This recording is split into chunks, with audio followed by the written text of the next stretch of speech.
सरकार के अलग अलग मंत्रालय कर रहे हैं प्रेस कॉन्फ्रेंस, आइए सीधे उसका रुख करते हैं। प्रयासरत है। गृह मंत्रालय ने 16 अप्रैल 2020 को डिजास्टर मैनेजमेंट के अंतर्गत आदेश पारित किया है, जिसके द्वारा अनुसूचित जनजाति एवं वन्य क्षेत्रों में रहने वाले लोगों द्वारा लघु वन उत्पाद एवं गैर काष्ठ वन उत्पाद के एकत्रीकरण, कटाई एवं प्रसंस्करण को लॉकडाउन से छूट दी है। इसके अलावा बांस, नारियल, सुपारी, कोको एवं मसालों की खेती, कटाई, प्रसंस्करण, पैकेजिंग, बिक्री एवं विपणन को भी लॉकडाउन से छूट प्रदान की है। वित्तीय क्षेत्र के अंतर्गत कोऑपरेटिव क्रेडिट सोसाइटीज एवं गैर बैंकिंग वित्तीय संस्थानों को भी न्यूनतम स्टाफ के साथ ऑपरेट करने की अनुमति दी गई है। ये भी स्पष्ट किया गया है कि ग्रामीण क्षेत्रों में निर्माण कार्यों के अंतर्गत जल आपूर्ति, बिजली एवं दूरसंचार से जुड़ी परियोजनाओं और गतिविधियों को भी छूट है। मैं आपको ये भी बताना चाहूँगी कि आवश्यक वस्तुओं और सेवाओं की स्थिति नियंत्रण में है। इसमें भारतीय डाक की भी बहुत महत्वपूर्ण भूमिका रही है। कल हमने संक्षेप में भारतीय डाक द्वारा कोविड-19 के दौरान दिए गए योगदान की चर्चा की थी। आज थोड़ी विस्तृत जानकारी आपके साथ साझा करना चाहूँगी। भारतीय डाक ने मालवाहक उड़ानों एवं लाल मेल मोटर वैनों द्वारा आवश्यक वस्तुओं का वितरण किया है, जैसे दवाइयाँ, कोविड परीक्षण किट और मेडिकल इक्विपमेंट जैसे वेंटिलेटर्स। उन्होंने 100 टन से अधिक दवाई एवं मेडिकल इक्विपमेंट अस्पतालों एवं अन्य ग्राहकों तक पहुंचाया है। लॉकडाउन के दौरान भारतीय डाक ने विशेष व्यवस्था करके अंतर्राज्यीय और राज्यांतरिक डाक पहुंचाई है। डाक विभाग प्रयासरत है कि लोगों को उनकी पेंशन राशियों का भुगतान तथा सरकार के अन्य सामाजिक लाभ उनके द्वार तक पहुंचाएं। आधार आधारित भुगतान प्रणाली का प्रयोग करते हुए लगभग 2 लाख डाकिये और ग्रामीण डाक सेवक किसी भी बैंक से संबंधित राशि का भुगतान इंडिया पोस्ट पेमेंट बैंक्स के माध्यम से ग्राहकों को उनके द्वार पर सुनिश्चित करा रहे हैं। इस प्रकार सैकड़ों करोड़ रुपए की राशि सामाजिक सुरक्षा पेंशन तथा प्रत्यक्ष लाभांतरण के रूप में विधवाओं, वरिष्ठ नागरिकों और दिव्यांगजन लाभार्थियों को उनके द्वार तक मुहैया कराई गई है। भारतीय डाक ने जिला प्रशासन एवं गैर सरकारी संस्थाओं के साथ भी मिलकर खाद्य पदार्थ और राशन का वितरण किया है। देश के विभिन्न भागों में मोबाइल पोस्ट ऑफिस कार्य कर रहे हैं, जो आधारभूत डाक और वित्तीय सेवा प्रदान कर रहे हैं। इन सेवाओं द्वारा लॉकडाउन पीरियड में हमारा उद्देश्य है कि लोगों को राहत मिले। धन्यवाद। स्वास्थ्य मंत्रालय की तरफ से अब तक 1749 पीपल क्योर हो चुके हैं और उस तरीके से अगर देखें तो 13.06% पीपल वो रिकवर हुए हैं। कल तक की अगर कंफर्म संख्या देखें तो 13,387 कंफर्म केसेज आए हैं। लास्ट 1 डे के अंदर 1007 केस रिपोर्ट हुए हैं। लास्ट 24 आवर्स में 23 नई डेथ्स भी रिपोर्ट हुई हैं। हम अब तक की अगर स्थिति को देखें तो पाते हैं कि लॉकडाउन से पहले अगर हमारे देश का डबलिंग रेट ऑफ केसेस लगभग 3 दिन था, तो पिछले 7 दिनों को अगर डेटा देखते हैं तो हमारा डबलिंग रेट अब 6.2 डेज है। और मैं आप लोगों की दृष्टि में लाना चाहूँगा कि 19 स्टेट्स ऐसे हैं, 19 स्टेट्स और यूनियन टेरिटरीज ऐसे हैं जहाँ पर कि डबलिंग रेट देश के एवरेज से भी कम है। और वे स्टेट्स हैं केरला, उत्तराखंड, हरियाणा, लद्दाख, हिमाचल, चंडीगढ़, पौंडीचेरी, बिहार, उड़ीसा, तेलंगाना, तमिलनाडु, आंध्र प्रदेश, दिल्ली, यूपी, कर्नाटका, जम्मू एंड कश्मीर, पंजाब, असम और त्रिपुरा। मैं आप लोगों की दृष्टि में लाना चाहूँगा कि ये doubling rate is a product of how we are trying to manage the situation at field level. ये एक ऑनगोइंग प्रोसेस है और इस डबलिंग रेट को और कम करने के लिए और बेहतर करने के लिए हमें अपनी विजिल को उसी हिसाब से, उसी इंटेंसिटी से करना पड़ेगा। इसी तरह से हमने सिचुएशन को एक और तरीके से एनालाइज किया जिसको हम कहते हैं growth factor. Growth factor calculate किया जाता है कि जो नए केसेस आए हैं उनको उससे पहले वाले दिन कितने केसेस आए थे उसके प्रोपोर्शन में कैलकुलेट किया जाता है। तो अगर हम इस डेटा को भी देखें तो पाते हैं कि अगर हम 1 अप्रैल से 1.2 के एवरेज ग्रोथ फैक्टर को देख रहे हैं, जबकि इससे 2 हफ्ते पहले यही ग्रोथ फैक्टर 2.1 एवरेज था 15 मार्च से 31 मार्च तक, तो हम पाते हैं कि करीब 40% डिक्लाइन हुआ है ग्रोथ फैक्टर में।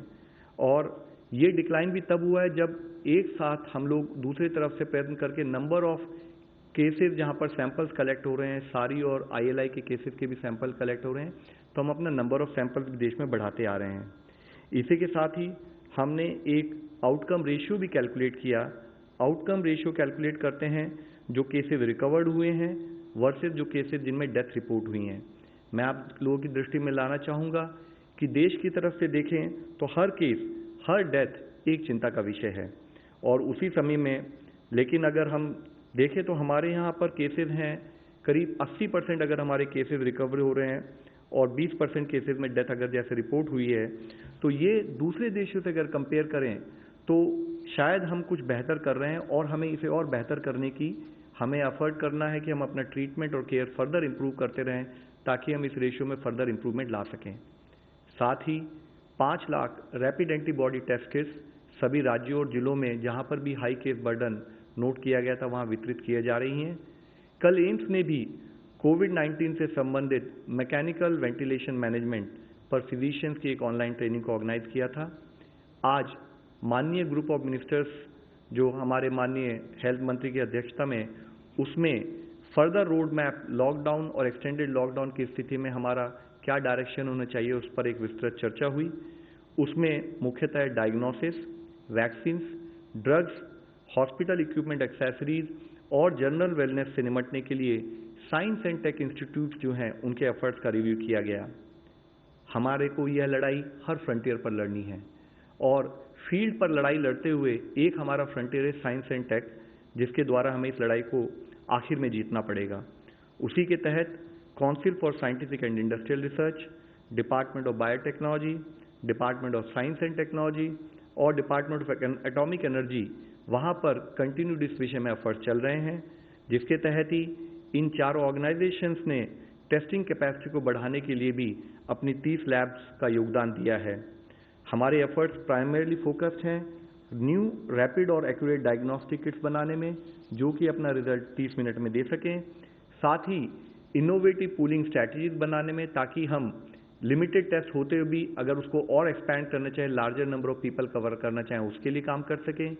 इसके साथ ही इंडिजिनस सिंथेसिस जो क्रिटिकल कंपोनेंट्स हैं हमारे को डोमेस्टिकेट प्रोडक्शन के लिए, उसको हम कैसे बढ़ाएं उस पर एफर्ट्स हो रहे हैं। साथ ही वायरल सीक्वेंसिंग, जिसके द्वारा हम एपिडेमियोलॉजी और पोटेंशियली इंपॉर्टेंट म्यूटेशंस को आइडेंटिफाई कर सकें, उस पर काम चल रहा है।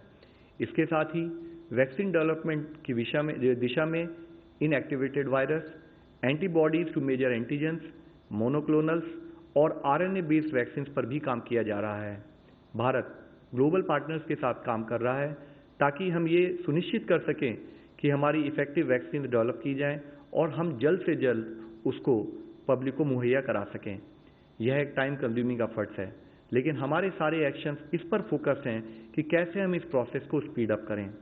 इसी के तहत रिकॉम्बिनेंट BCG और माइकोबैक्टीरियम इंडिका स्ट्रेन जैसे इम्यून बूस्टिंग वैक्सीन पर भी काम हो रहा है। कॉन्वलेसेंट प्लाज्मा थेरेपी पर भी कुछ साइट्स पर काम चल रहा है। DBT ने इसके साथ ही लार्ज स्केल एफर्ट्स लिए हैं कि कैसे ह्यूमन मोनोक्लोनल एंटीबॉडीज फॉर कोविड-19 पर काम करें। इसके साथ ही एक और विषय बहुत मुख्य है, वह है कि हम इफेक्टिव ड्रग्स पर भी कुछ काम करें। हमारे सामने वर्तमान में कई पोटेंशियल ड्रग्स हैं, जिसमें से कोई भी अभी फुली प्रूवन नहीं है और उनमें से कोई भी अगर इंडिया में नहीं बनती है तो उस पर भी हमें एफर्ट करने की ज़रूरत है। इसी समय में जब ये अनसर्टेनिटी है तो हमारा एफर्ट है कि इंडिया इस drugs manufacturing, drugs multi process में काम करे। एक मल्टी प्रोंग रणनीति के तहत हम काम कर रहे हैं, जिसमें कि इम्यून सिस्टम को बूस्ट करने में भारत की जो ट्रेडिशनल नॉलेज है उसका भी ध्यान रखा जा रहा है। Bharat already world health organization के साथ सॉलिडिटी ट्रायल में एक पार्टिसिपेंट है, जिसके माध्यम से हम डिफरेंट ड्रग थेरेपीज की इफेक्टिवनेस को डिटरमिन कर रहे हैं। Scientific task force existing drugs को रीइवैल्यूएट कर रही हैं ताकि उनको जरूरत पड़े तो कोविड-19 के लिए रीपर्पस किया जा सके। एंटीवायरल ड्रग्स में जो कुछ स्टडीज़ में अब्रॉड में हमें इनिशियल प्रॉमिस दिखाया है, CSR की लैब के द्वारा इन ड्रग्स पर भी काम चल रहा है, जिसमें कि मुख्यतः उमिफेनोफिर और फेविपिराविर ड्रग्स जो हैं उनके इंडिजिनस सिंथेसिस के लिए भी हम कार्य कर रहे हैं। फाइटोफार्मास्यूटिकल्स और ट्रेडिशनल मेडिसिन सिस्टम्स को भी हम एक्सप्लोर कर रहे हैं। साथ ही हमारा एक मेजर एफर्ट है कि जब हम ये एक्सरसाइज कर रहे हैं तो जो हमारे अप्रूवल सिस्टम्स हैं between ministry of health and research organization, हम उनको भी त्वरित गति से करें ताकि हम जल्दी से जल्दी जो भी हमारी रिसर्च हो उसको पब्लिक तक ले जा सकें। इसके साथ ही personal protective equipment, oxygen concentrators, ventilators और ऐसी एंसिलेटरी सपोर्ट डिवाइसेस पर भी CSIR की engineering labs, Shri Chitra institute द्वारा इंडिजिनस डिजाइन बनाए जा रहे हैं। एक मैन्युफैक्चरिंग फैसिलिटीज को आंध्रा मेडटेक जोन में डिपार्टमेंट ऑफ बायोटेक्नोलॉजी ने ऑलरेडी सपोर्ट किया है। RT-PCR किट्स का इंडिजिनस मैन्युफैक्चरर्स पर काम हो रहा है और हम उस स्थिति में होंगे कि इंडिजिनसली इसमें 10 लाख किट पर मंथ मई में बनाई जा सकें। साथ ही रैपिड एंटीबॉडी डिटेक्शन किट्स पर भी हम काम कर रहे हैं और मई तक हम लोग 10 lakh rapid indigenous kits detection kit बना पाएंगे। वेंटिलेटर मैन्युफैक्चरिंग के लिए भी हमारी कैपेसिटी हमारे साइंटिफिक इंस्टीट्यूट्स में 6000 वेंटिलेटर पर मंथ की कैपेसिटी क्रिएट की गई है। इस तरीके से डायग्नोस्टिक्स हों, थेरेप्यूटिक्स हों या वैक्सीन हों, इसमें नेसेसरी एफर्ट पर वॉर फुटिंग से मॉनिटर किया जा रहा है। कल स्वास्थ्य मंत्रालय की तरफ से स्टेट्स के साथ वीडियो कॉन्फ्रेंस करते हुए हमने स्टेट्स को कुछ फोरकास्टिंग टूल्स भी शेयर किए हैं, जिसके द्वारा स्टेट और डिस्ट्रिक्ट लेवल पर उनका जो प्रिपरेटरी एक्सरसाइज है in terms of Covid dedicated hospital, in terms of Covid dedicated care centres, उसकी वह एनालिसिस करके पा सकते हैं कि वह सफिशिएंट है या नहीं, और अगर नहीं है तो उनको किस डायरेक्शन में एफर्ट करना चाहिए based on the expected case load.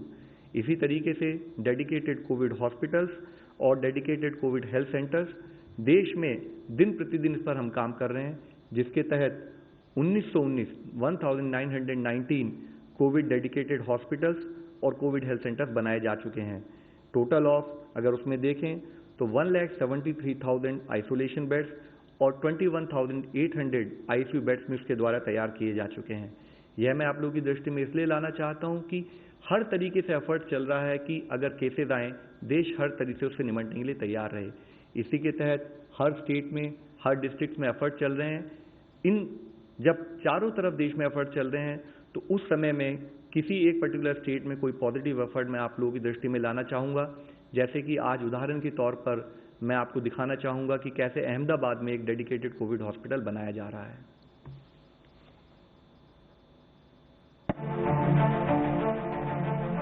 Gujarat के अहमदाबाद का सिविल अस्पताल। कोविड-19 की महामारी के बीच अहमदाबाद का ये सिविल अस्पताल कोरोना संक्रमित मरीजों के लिए वरदान साबित हो रहा है। अपनी उन्नत सुविधाएं और तकनीकी विशेषताओं के साथ इसे सिर्फ 5 दिनों में ही कोविड डेडिकेटेड हॉस्पिटल में तब्दील किया गया है। तो सब परिस्थितियों में जो इक्विपमेंट्स है, दवाइयों का जत्था है, रिक्वायरमेंट जो कंज्यूमेबल्स की है, डॉक्टर्स और नर्सिंग स्टाफ और जो हेल्थ केयर वर्कर है उसके लिए जो प्रोटेक्शन की सुविधा है, जिसमें सिंपल मास्क, N95 मास्क और PPE किट जो होती है वो सब की सुविधा हमने मुहैया करा के रखी है। 1200 बिस्तरों और 228 वेंटिलेटर बेड की सुविधाओं के साथ हर तरह के कोविड मरीजों को हर संभव सहायता यह अस्पताल उपलब्ध करा रहा है। जब मरीज आएगा तो उनको पहले OPD में स्क्रीनिंग किया जाएगा, फिर उनका टेस्टिंग होगा, उनका एक्सरे सोनोग्राफी, लेबोरेटरी टेस्ट वगैरह हो जाएगा, और जो सस्पेक्टेड केसेस है उनको हम भर्ती कर सकते हैं, और जो सस्पेक्टेड केस नहीं है उनको हम वहीं से दवाई देके घर भेज सकते हैं।